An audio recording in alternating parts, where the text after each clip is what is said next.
Tic-tac, por Marcelo Ferrari, da Unficina.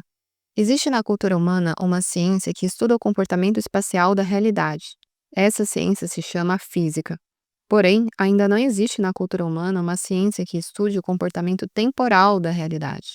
A física até tenta entender o tempo, mas fracassa miseravelmente porque não compreende que a realidade é virtual, imanente ao ser e produto da interface humana. O tempo é um completo desconhecido da física. O livro Tic-Tac é um minúsculo começo na descoberta da natureza do tempo e no nascimento de uma nova ciência, a ciência da criação. Dito isso, vou te contar uma experiência minha. O videogame que existia na minha época de criança se chamava Atari. O controle do Atari tinha apenas um botão. Quando eu cresci, parei de jogar videogame. Eu sabia que os videogames estavam evoluindo, mas não tinha mais interesse em ficar o dia inteiro em frente a uma televisão. Quando fiquei adulto, numa dessas festas de Natal, fui jogar videogame com um primo que era bem jovenzinho. Quando ele colocou o controle do videogame na minha mão, vi que tinha um monte de botões e eu não fazia ideia de como usá-los. Ele me explicou diversas vezes, mas ainda assim eu não conseguia manusear o controle. Fazia tudo errado e morria rapidamente. Por que contei essa história? Porque você é um jogador jogando videogame da autorrealização humana. Seu arbítrio é o controle que você está usando para jogar esse videogame. Só que você ignora como funciona esse controle. Por isso, por mais que você queira jogar o jogo, viver em autorrealização, você não consegue. Você precisa aprender a usar o arbítrio para viver bem e ganhar o jogo.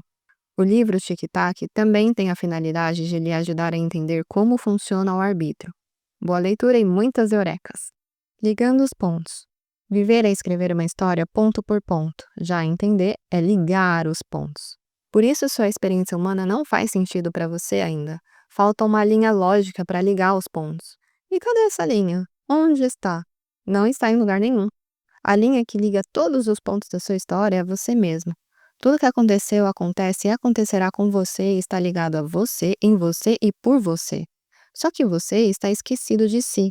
Esse é o seu ponto atual, por isso nada faz sentido. Fez sentido? Sempre.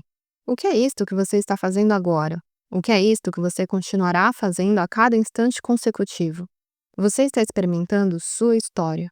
Assim, a primeira obviedade a ser observada é que você está sempre experimentando sua história. Cada um está sempre experimentando sua própria história. Por que este estudo começa pela constatação desta obviedade? Para constatarmos uma outra obviedade fundamental? Qual? De que não tem como você deixar de experimentar sua história. Você está sempre experimentando sua história. Destaque total para a obviedade do sempre. Sempre significa que é impossível fugir deste funcionamento. É assim que funciona. Se você tentar deixar de experimentar a sua história, você irá experimentar a história de tentar deixar de experimentar sua história. Se você negar sua história, você irá experimentar a história de negar sua história. Se você fingir que sua história não te pertence mais, você irá experimentar a história de fingir que sua história não te pertence mais. Tic-tac, tic-tac, tic-tac, tic-tac. Não tem como fugir da própria história. Você está sempre experimentando sua história ininterrupta e inevitavelmente, seja qual história for. Perceber e entender isso é simples, óbvio e fundamental para o bem viver. 2 tipos de histórias. Sua história pode ser de 2 tipos, apenas 2. Isso pode parecer estranho, uma vez que parece haver uma infinidade de histórias possíveis. História de casamento, namoro, maternidade, paternidade, riqueza, pobreza, saúde, doença, cozinheira, lixeiro, cientista, artista, religioso, etc. Sim, realmente existem infinitas possibilidades de histórias, porém, todas se resumem a apenas 2 tipos. Seja qual for a forma que sua história tenha, a qualidade só pode ser história feliz ou história infeliz. Por exemplo, se a forma de sua história é casamento, a qualidade só pode ser casamento feliz ou casamento infeliz. Se a forma da sua história é namoro, a qualidade só pode ser namoro feliz ou namoro infeliz. Se a forma da sua história é maternidade, a qualidade só pode ser maternidade feliz ou infeliz. Se a forma da sua história é riqueza, a qualidade só pode ser riqueza feliz ou infeliz. Se a qualidade da sua história é pobreza, a qualidade só pode ser pobreza feliz ou infeliz. Se a forma da sua história é saúde, a qualidade só pode ser saúde feliz ou infeliz. Se a forma da sua história é doença, a qualidade só pode ser doença feliz ou infeliz. Se a forma da sua história é cozinheira, a qualidade só pode ser cozinheira feliz ou infeliz. Se a forma da sua história é cientista, a qualidade só pode ser cientista feliz ou infeliz. Se a forma da sua história é religiosidade, a qualidade só pode ser religiosidade feliz ou infeliz, e assim por diante. Então, já temos duas obviedades constatadas. A primeira, você está sempre experimentando a sua história. E segunda, sua história pode ser feliz ou infeliz. Qual é o problema? Você quer experimentar história feliz. Eu quero experimentar história feliz. Ele quer experimentar história feliz. Ela quer experimentar história feliz. Todos queremos experimentar histórias felizes. Ninguém quer experimentar história infeliz. É por isto que problema é problema. Problema é história infeliz. Todos queremos experimentar histórias felizes, e quando isso não acontece, tem algum problema. É por isso que buscamos solução. Busca por solução é busca por história feliz. Quando não há história infeliz, não há problema. Se não há problema, não há o que resolver. Buscamos solução porque há problema, ou seja, porque estamos experimentando uma história infeliz e queremos experimentar história feliz. Sendo assim, já temos 3 obviedades constatadas. Primeira, você está sempre experimentando sua história. Segunda, sua história pode ser feliz ou infeliz. E terceira, você quer experimentar história feliz. Causa da história. O que faz com que sua história seja feliz ou infeliz? Qual é a causa? A causa é você. História é efeito. Esse efeito pode ser de 2 tipos, feliz ou infeliz. A causa é a mesma, você. Se você está experimentando história infeliz, a causa é você. Se você está experimentando história feliz, a causa é você também. Cada um é criador e criatura, ou seja, causador e experimentador da própria história. Isso explica também por que você está sempre experimentando sua história, porque você é a causa do que você está sempre experimentando. Nada mais justo, não é? Sendo assim, já temos 4 obviedades constatadas. Primeira, você está sempre experimentando sua história. Segunda, sua história pode ser feliz ou infeliz. Terceira, você quer experimentar história feliz. E quarta, você é criador da sua história. O que é você? O maior obstáculo para a compreensão de que você é criador e experimentador da sua história é seu entendimento sobre você. Quando este estudo diz que você é criador e experimentador de sua história, está expressando um entendimento sobre você que provavelmente é bem diferente do seu entendimento atual sobre si mesmo. E não tem problema nenhum nisso, está perfeito. Se o que está sendo explicado aqui já fosse evidente para você, não haveria necessidade de explicação. Mas, a partir de agora, para que o processo de criação da sua história, tic-tac, fique evidente para você, vamos entender esse você. O que é você? Você é 3. Você é uma unitrindade, 1 e 3. Todo ser é uma unitrindade porque todo ser é um sistema. Unitrindade é a natureza de todo sistema. Todo sistema é 1 porque é um sistema, e 3 porque tem 3 aspectos. Para ilustrar, podemos pensar em um relógio, por exemplo, já que o título deste estudo é Tic-Tac. O relógio é 1 porque é um relógio, mas também é 3 porque tem 3 aspectos em si. 1. Causa. Mola ou bateria que estimula o funcionamento. 2. Meio. Engrenagem que transforma o estímulo. 3. Efeito. Movimento do ponteiro. Estímulo transformado. Você é 1 porque você é um ser. E você é 3 porque tem 3 aspectos. Você é nada. O primeiro aspecto da sua unitrindade é que você é nada. Mas o que é nada? Nada é nada? Não. Nada é potencial para tudo. Então, você, enquanto nada, é tudo potencial, é onde tudo inicia. Tudo sai do nada. Sem você nada, seria impossível você experimentar tudo o que você experimenta. Imagine uma tela de televisão. A tela da televisão é nada. Não tem filme nenhum na tela da televisão. Não tem nada. Porém, todos os filmes passam nesse nada que é a tela da TV.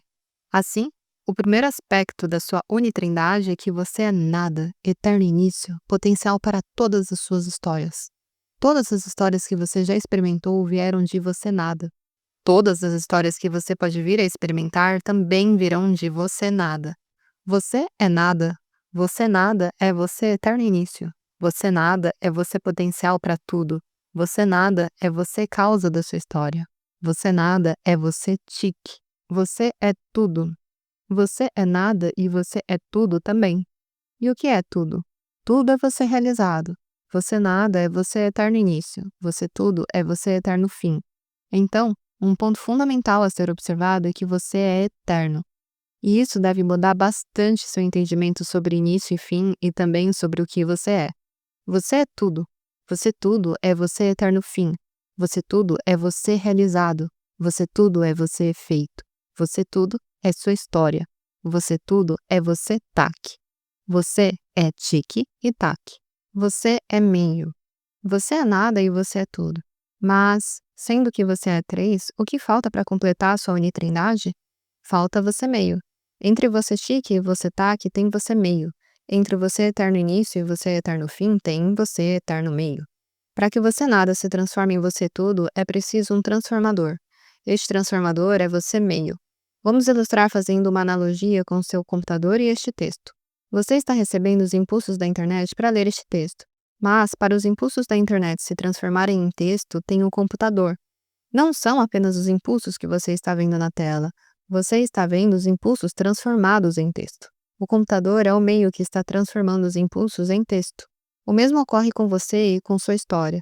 Para que você nada possa se transformar em você tudo, também é necessário um transformador. Este transformador é você meio. Você meio é o que faz você ser igual a você. Você meio é o sinal de igual. Agora está completa sua unitrindade. Você é igual a você.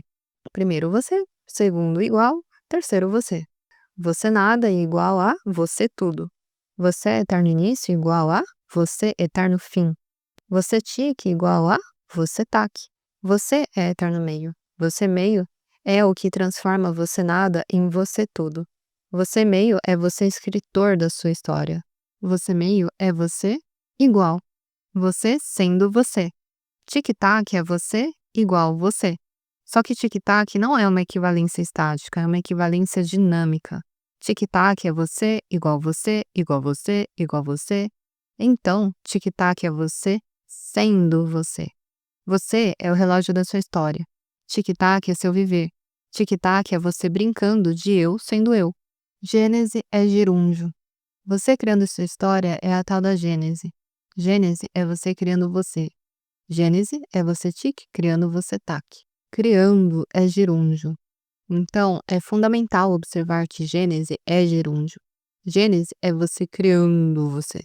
Agora, agora, agora, agora. Gênese é todo instante. Sua história não foi criada e pronto. Sua história está constantemente sendo criada por você. Tic-tac, tic-tac, tic-tac. Isso é semelhante a um filme de cinema. O rolo de filme é uma sequência de frames.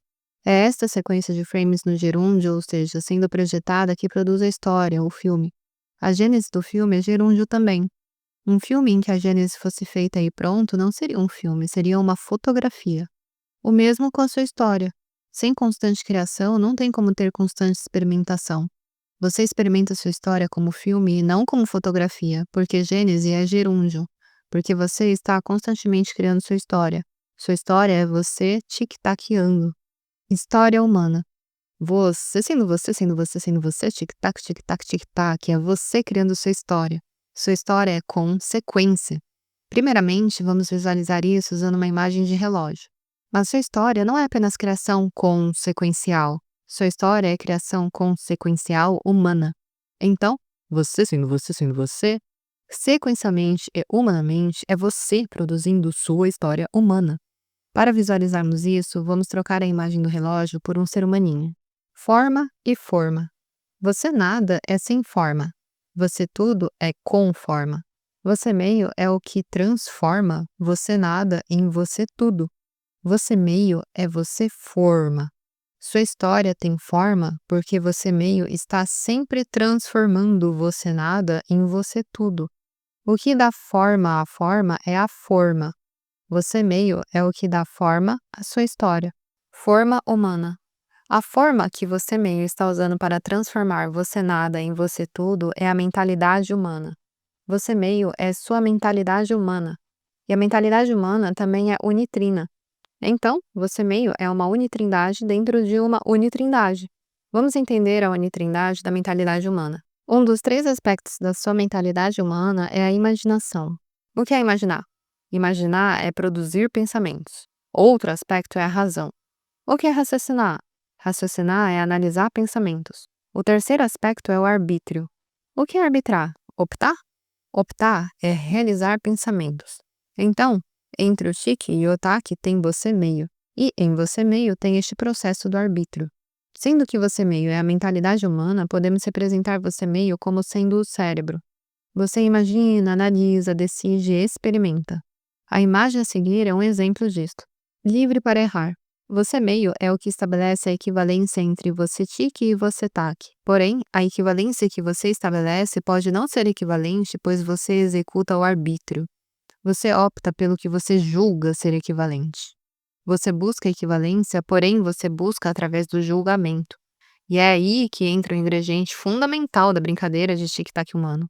Você meio é livre para errar no seu julgamento. Isso pode acontecer. É possível.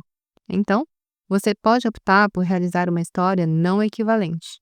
Êxito e fracasso. Por você ter liberdade de errar em seu julgamento, faça a brincadeira. Que brincadeira? A brincadeira de êxito ou fracasso. A brincadeira de acertar no julgamento ou errar no julgamento. E, inclusive, acertar em um nível e melhorar o nível, ou seja, acertar mais ainda. Sendo assim, o que é êxito? Êxito é quando você meio acerta em seu julgamento e você tique está em equivalência com você taque. O que é fracasso? Fracasso é quando você meio erra em seu julgamento e você tique está sem equivalência a você taque. Felicidade e sofrimento. Agora fica fácil entender o que é felicidade e sofrimento na experiência humana.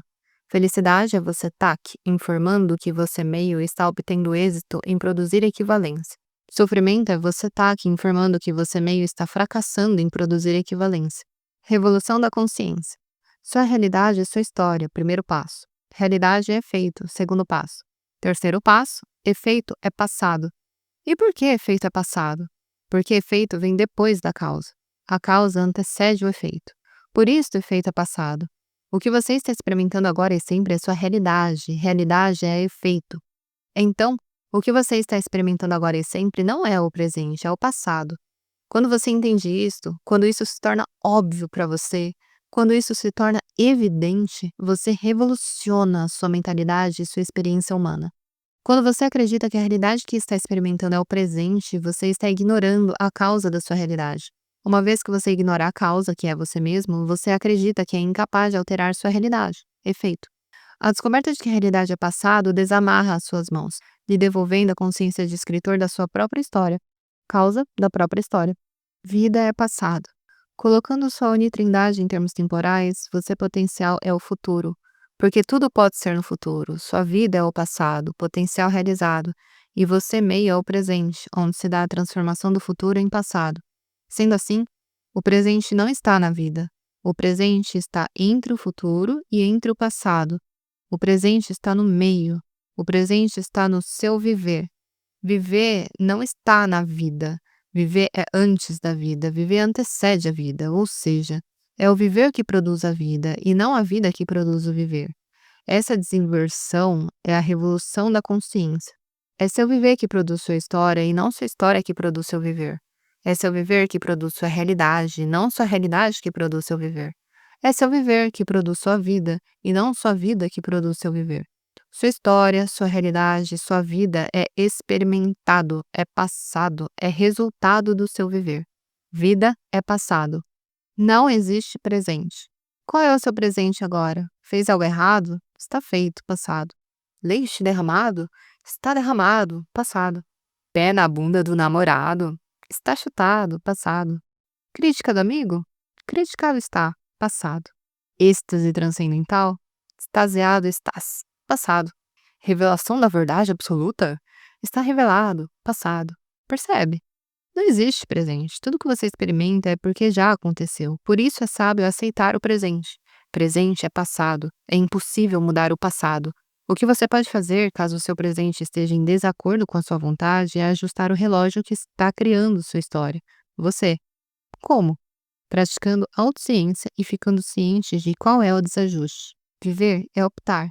Presente é viver. Mas o que é viver? Viver é optar. Viver é arbítrio. Viver é você meio fazendo o que você meio faz, produzindo sua equivalência. História feliz e infeliz. Você só pode ser você, então sua história só pode ser de dois tipos. Tipo 1, história feliz.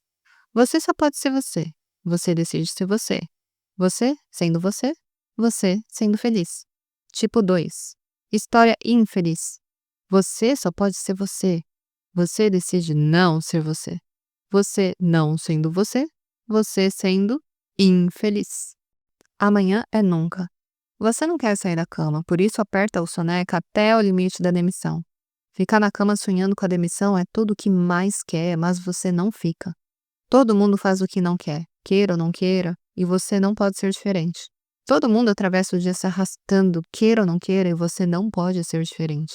No fim do dia, todo mundo volta para casa sentindo o mesmo vazio, a mesma agonia, o mesmíssimo desgosto em viver e, claro, você igualmente. Daí você acende um incenso diferente, coloca uma música diferente, faz uma meditação diferentosa e dorme convicto de que amanhã vai ser diferente. Hábito. 99% do seu viver é automático. Viver automático é viver subconsciente. Viver subconsciente é hábito. Hábito é tique, replay, taque. Entre você tique e você taque tem a opção. Só que essa opção pode ser uma opção habitual, sem análise, para que tenha um replay automático desta opção. Isso é o hábito. Você faz seu hábito e seu hábito refaz você por você. Você faz seu hábito e seu hábito mantém sua história. Qual é a sua prática? Você é capaz de aprender. Nenhum outro ser no planeta tem esse poder que você tem, e mais. Tudo que você aprende e faz repetidamente, você adquire tanta competência em fazer que você é capaz de fazer sem perceber o que está fazendo, ou seja, automaticamente. Falar português, por exemplo, você não nasceu falando português, você aprendeu, e detalhe, aprendeu sozinho quando era neném. Não é extraordinário? Daí, você praticou e agora as palavras saem da sua boca sem que você precise ficar pensando que B mais A é ba, B mais E é bé, etc. Essa sua capacidade de fazer as coisas cada vez melhor e automaticamente se chama competência subconsciente. Sem isso, você jamais conseguiria andar e digitar no celular ao mesmo tempo, por exemplo.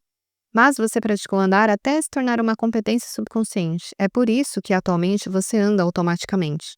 A prática faz a prática. Tudo que você pratica se torna uma competência subconsciente, ou seja, uma maestria. Sendo assim, te pergunto, qual é a sua prática? Você pratica reclamar? Se sim, você se tornará mestre em reclamação. Você será tão bom nisso que verá defeito em tudo, até onde não tem. Suas reclamações irão bombar no YouTube e você se tornará uma celebridade. Você pratica arranjar desculpas? Se sim, você se tornará mestre em procrastinação. Você será tão bom nisso que verá dificuldade em qualquer coisa. Tarefas fáceis, como trocar uma lâmpada, se tornarão impossíveis de serem realizadas. Você pratica fazer tudo nas coxas? Se sim, você se tornará mestre em mediocridade. Você será tão bom nisso que jamais fará nada de bom. Você terá muitos empregos, mas jamais terá uma profissão. Você terá muitos parceiros, mas jamais terá um relacionamento. Você pratica se fazer de vítima? Se sim, você se tornará um mestre em vitimismo. Você será tão bom nisso que o funcionamento do universo terá um único propósito: te prejudicar. E a culpa sempre será do governo, do sistema, do outro. Você pratica imposição? Se sim, você se tornará mestre em violência. Você será tão bom nisso que ganhará tudo no grito. Sua política será ameaça e todas as pessoas irão te amar por medo. Você pratica inveja? Se sim, você se tornará mestre em fofoca. Você será tão bom nisso que colocará defeito em tudo. Sua rotina será participar das redes sociais. Sua atividade predileta será compartilhar fake news. Você pratica controlar? Se sim, você se tornará mestre em cagar regras. Você será tão bom nisso que transformará os 10 mandamentos em 10 milhões. Você se tornará o juiz do universo e condenará todos os infratores à pena de morte, inclusive a si mesmo. Você pratica fingir? Se sim, você se tornará mestre em hipocrisia. Você será tão bom nisso que sempre dirá exatamente o que o outro quer ouvir. Você jamais discordará dos outros, você jamais expressará sua opinião, você jamais será sincero, você jamais será você. Então, qual é a sua prática? Bom e mau hábito. Hábito é apenas hábito, é uma ferramenta humana. Porém, existem dois tipos de hábito. Bom hábito. Bom hábito é aquele que lhe ajuda a reproduzir histórias felizes. Mau hábito. Mau hábito é aquele que lhe impede de produzir histórias felizes. Altruísmo e autoísmo. Assim como diversos problemas são uma coisa só, problema, os diversos maus hábitos também são uma coisa só, outroísmo. Outroísmo é atribuir ao outro a responsabilidade pela realização da própria história. Outroísmo produz história infeliz porque é impossível viver pelo outro. Assim como as diversas soluções são uma coisa só, solução, os diversos bons hábitos também são uma coisa só, autoísmo. Autoísmo é atribuir a si mesmo a responsabilidade pela realização da própria história. Autoísmo produz história feliz porque é impossível viver pelo outro. Consciente. Hábito é subconsciente. Então, para mudar de outroísmo para autoísmo, você deve trazer ao consciente seu outroísmo subconsciente. Autoobservação. Se eu pedir para você observar sua mão, você irá colocá-la na frente dos olhos e assim, usando a visão, você irá observar sua mão. Agora, se eu pedir para você observar o que você está sentindo, como você faz isto? Usando a visão? Se eu pedir para você observar o que você está pensando, como você faz isto? Usando a visão também? Se eu pedir para você observar o que você gosta, como você faz isto? Também usando a visão? Se eu pedir para você observar o que é importante para você, como você faz isto? Visão? Se eu pedir para você observar o que você acha certo, como você faz isso? Usando a visão? Se eu pedir para você observar sua cultura, o que você aprendeu, como você faz isso? Usando também a visão? Não, você não usa a visão, mas você observa tudo isso. É claro que observa. Se você não observasse tudo isso, você não teria como saber de nada disso. E você sabe. Então, como você observa tudo isso se não é usando a visão? Simples. Você tem uma visão mental. Esta visão mental se chama consciente. Observar o próprio conteúdo mental subconsciente com o consciente é fazer autoobservação. Para trazer seu outroísmo subconsciente ao consciente, você deve praticar autoobservação. Com a descoberta do que está lhe impedindo de produzir história feliz, naturalmente você começa a mudar de hábito e produzir história feliz. É simples assim. Você é open source. Todo ser humano deveria estudar computação. Não para aprender a usar um computador, mas para aprender a usar o próprio cérebro. Todo ser humano vive através do cérebro. Então, assim como é preciso conhecer o funcionamento do Windows para navegar pela internet, também é preciso conhecer o funcionamento do cérebro para viver. O entendimento dos conceitos de computação facilitam muito o entendimento dos conceitos de autoconhecimento. Por exemplo, todo o platonismo pode ser explicado através do termo realidade virtual. O processo do pensamento pode ser explicado através dos termos input e output. E por aí vai. Eu não vou enunciar todas as analogias aqui, vou explicar apenas duas: open source e closed source. Um programa de computador aplicativo pode ser de código aberto, open source, ou código fechado, closed source. Um aplicativo de código fechado é impossível de ser alterado. O Windows, por exemplo, é um closed source. Um aplicativo de código aberto pode ser alterado. O Linux, por exemplo, é open source, ou seja, pode ser alterado. O ser humano é simultaneamente open source e closed source. A natureza humana é closed source, ou seja, não pode ser alterada, por isso não importa o que você faça, você nunca deixará de ser humano. Por outro lado, a mentalidade de cada ser humano é open source. Por isso, você não é a mesma pessoa de 20 anos atrás e nem a mesma da semana passada. O fato dessa mentalidade ser open source é um privilégio humano. Uma abelha, por exemplo, é closed source. Uma abelha nasce programada para fazer mel e não tem outra opção. Um ser humano pode se programar para funcionar como quiser. Se você quiser ser padeiro, astronauta, comediante, dançarino, nadador, agricultor, veterinário, etc., basta você se programar para isso. Você é open source. Mas se você não se programar, se não assumir a responsabilidade pela gestão da sua mentalidade, você será inevitavelmente programado pelos outros. Você é open source, então você tanto pode se programar como os outros podem programar você. O problema do segundo caso é que os outros ignoram a sua unicidade, logo irão lhe programar em desacordo com ela, e você viverá mal. Milhões de seres humanos vivem mal por possuírem mentalidades em desacordo com as suas unicidades. Se você sofre com sua mentalidade, é sinal de que ela está em desacordo. Provavelmente ela foi programada por seus pais, ou seus amigos, ou sua sociedade, ou tudo isso junto. Não importa. Já foi, já está programada. Mas você é open source, então você pode reprogramá-la.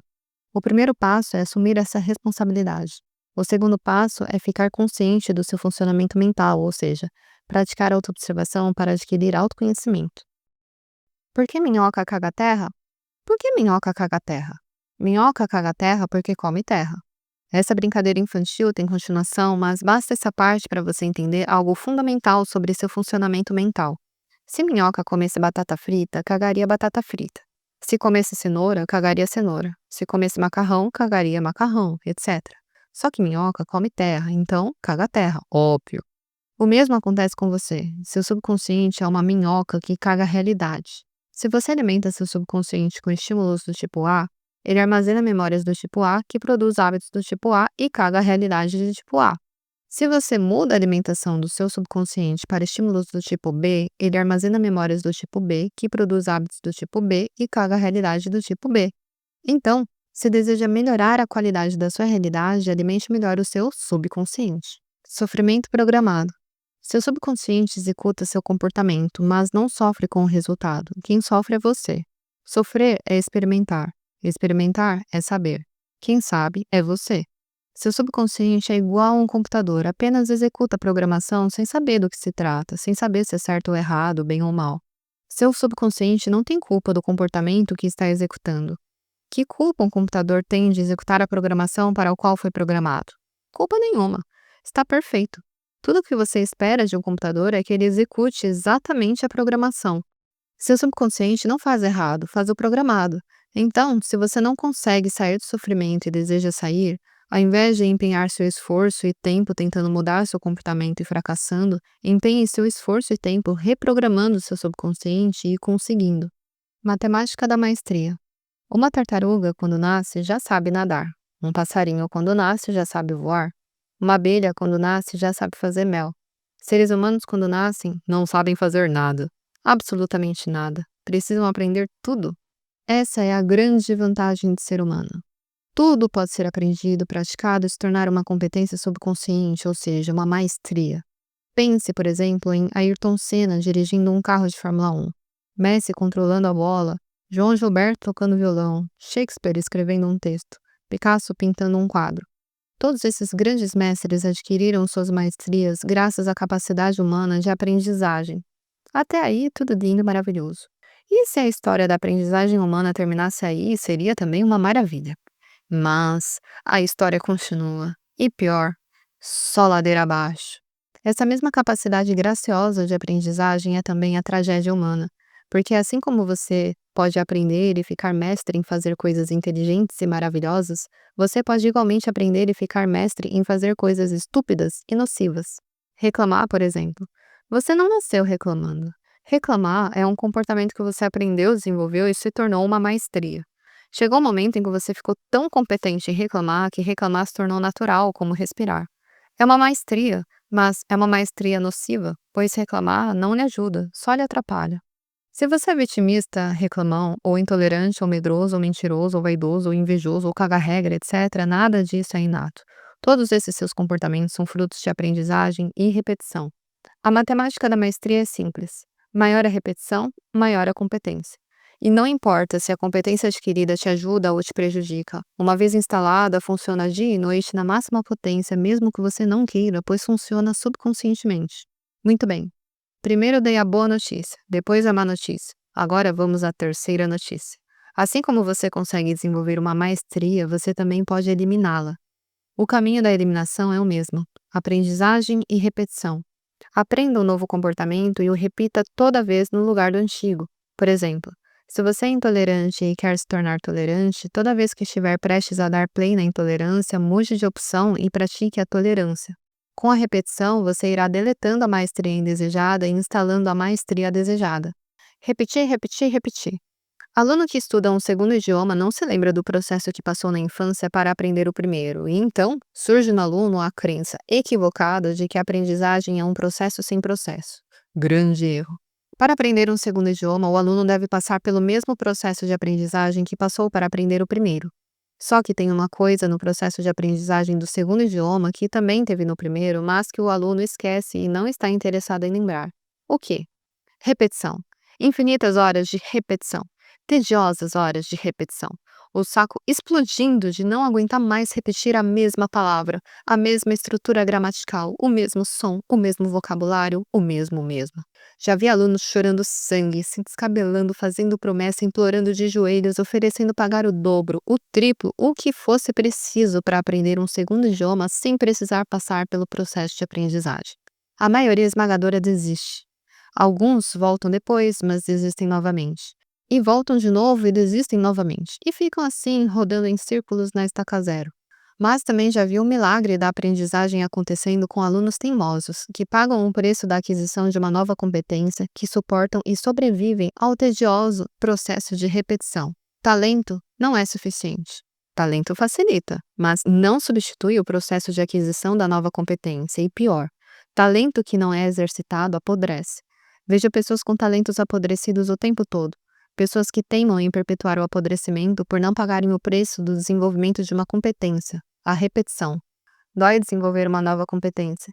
Dói mais ainda mudar de uma velha competência para uma nova. Mas não tem atalho. Fugir da repetição do novo é repetir o velho. Senzimista. Na infância, eu só conhecia a Igreja Católica. Fiquei confuso quando descobri que existem várias religiões. Por que tantas religiões se só tem um Deus? Eu perguntava. Esse conflito se resolveu quando descobri que a palavra religião vem do latim religare e significava religar. Outra coisa contraditória era o dízimo. Para que Deus precisa de dinheiro? Eu perguntava. Esse conflito se resolveu quando entendi que dízimo não significava doar dinheiro, significava doar 10% do meu capital existencial, ou seja, doar 10% do meu tempo para a prática do religare. Eu era zero mista. Vivia 100% do tempo adormecido na mentalidade materialista. Não tinha nenhum tempo para doar ao Criador da minha realidade. Aos poucos fui aumentando minha doação. Quando entendi que a melhor opção era doar tudo, entreguei 100%. Me tornei um senzimista. Recomendo. Escola do Tempo. Tudo que você experimenta e chama de minha vida é uma aula de autoconhecimento. Um dos grandes obstáculos para você viver bem é ignorar isso. Por ignorar, você desperdiça suas oportunidades. Por desperdiçar, você recria a mesma história com um cenário diferente. Como o cenário é diferente, você acredita que a história é nova, mas não é. É a mesma história contendo a mesma aula. E tudo bem. A escola do tempo é circular como relógio. Você pode repetir a mesma história quantas vezes quiser. A escola do tempo não tem pressa de ensinar. Você que decide quando é hora de aprender. Fim da história. É comum as pessoas me perguntarem de onde eu tiro as coisas que falo e explico. A resposta é simples. Eu tiro de mim mesmo. A próxima pergunta é: como?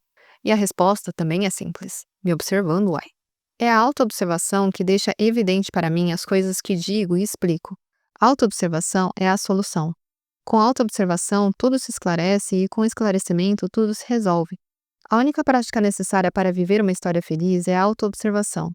E não poderia ser outra, pois o que impossibilita a história feliz é o oposto do que a autoobservação produz.